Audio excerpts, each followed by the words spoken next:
Hello, my name is Rafnam, and welcome back to Story Time, a segment where I read stories that I've been given permission to read from various different authors on Reddit.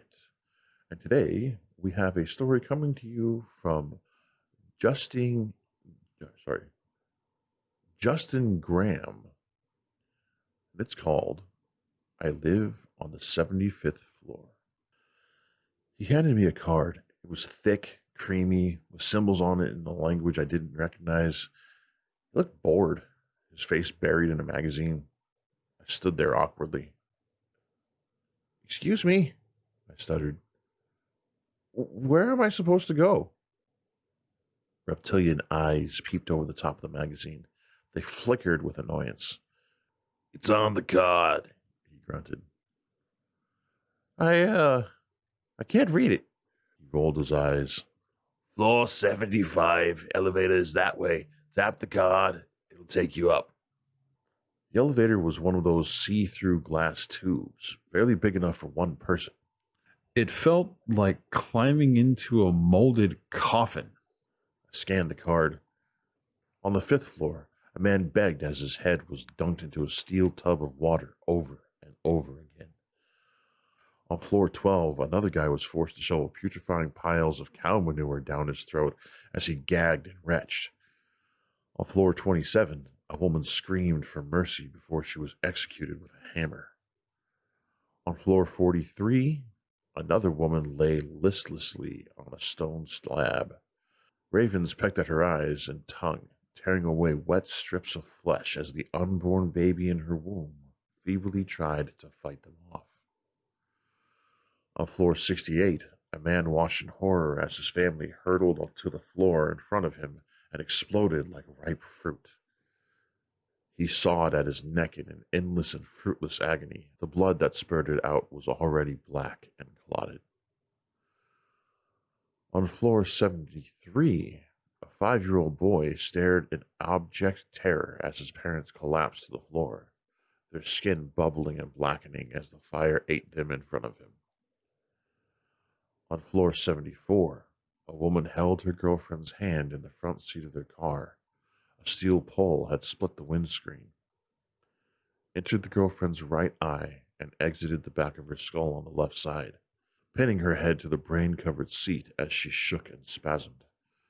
The woman screamed an endless wail that went on forever. The elevator dinged. My knees shook and I collapsed as the door opened on my floor. A form stood over me and spoke with a voice like smoke. "You know you have to get out." I couldn't.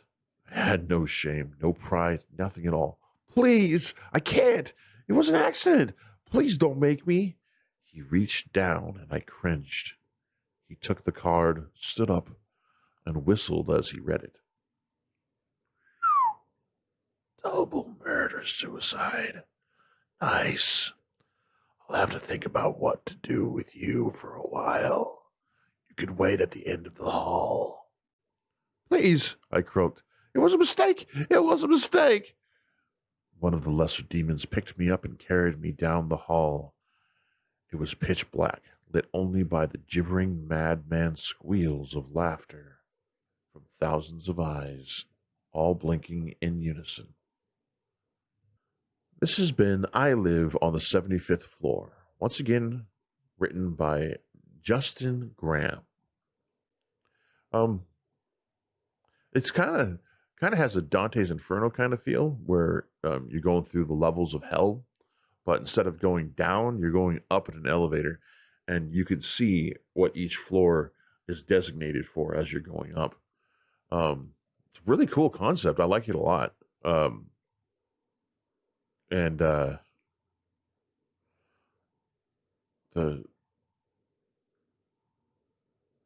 descriptions are really well done and make things really easy to see in your mind.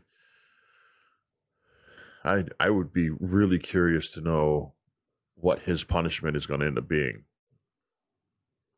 Um, uh, but the double murder and suicide thing being a mistake, Like, how does it become? How is it a mistake? I mean, was he drunk and he killed two people, and then sobered up, realized what he did, and then killed himself? There's so many different possibilities of why he did what he did that I would be really curious to find out why he did what he did, and what his punishment is. But yeah, thank you, Justin Graham, for allowing me to read your story, and thank you guys for watching and listening. I hope you guys enjoyed it. If you did, make sure you head over to Justin Graham's Reddit. He's got a bunch of stories on there. They're really good. I'm going to leave a link in the description below for you guys to go to his Reddit. I'll also leave a link in the description for this specific story. I live on the 75th floor. And that way you guys can go to his Reddit and to the story itself and let him know how much you appreciate what he's done and like his work. But again, thank you guys so much for watching. I hope you liked it. If you did, make sure you hit that like button, subscribe, and ring that bell, because when you ring that bell, you'll get notifications for every time I post new videos, which I do daily. I will see you guys next time. Until then, keep your head up and keep moving forward. This is Rafno, signing off.